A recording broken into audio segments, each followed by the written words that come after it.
ఒక చిన్న ఏనుగు ఉండేది. అది చాలా ఆసక్తిగా ఉంటూ ఇంటి దగ్గర ఉన్న తోటలో తిరుగుతూ ఉండేది. ఒకరోజు అది ఓ చిన్న ధ్వని విన్నది.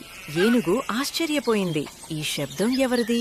ఏనుగు నెమ్మదిగా దగ్గరికి వెళ్లి చూసేసరికి ఒక చిన్న ఉరతా చెట్టు నుంచి జారిపడింది. అది భయంతో వణికితూ ఉండేది. పిల్లి అడిగింది, ఏమైంది? ఎక్కడ నొప్పిగా ఉందా?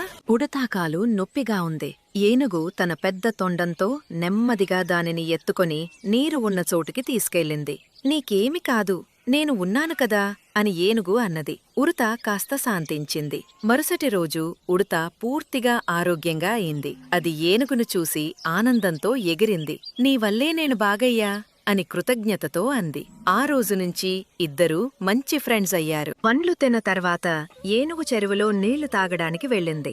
అక్కడ నేల కొంచెం జారిపోయింది. ఏనుగుకు చిన్న రాయి కాలు దగ్గర చిక్కింది. దానివల్ల నొప్పివేసింది.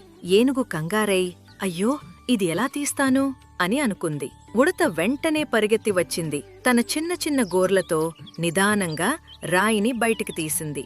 ఏనుగు ఊపిరి పీల్చుకుని, నువ్వులాంటి స్నేహితురాలు నాకు ఉండటం చాలా గొప్పది అని చెప్పింది. ఉడత నవ్వుతూ, పెద్దవాళ్ళు చిన్నవాళ్ళు అనేది లేదు, స్నేహమంటే ఒకరికొకరు సహాయం చేయటం అని చెప్పింది. పండ్లు తిన్న తర్వాత ఏనుగు చెరువులో నీళ్లు తాగడానికి వెళ్ళింది. అక్కడ నేల కొంచెం జారిపోయింది. ఏనుగుకు చిన్న రాయి కాలు దగ్గర చిక్కింది. దానివల్ల నొప్పివేసింది.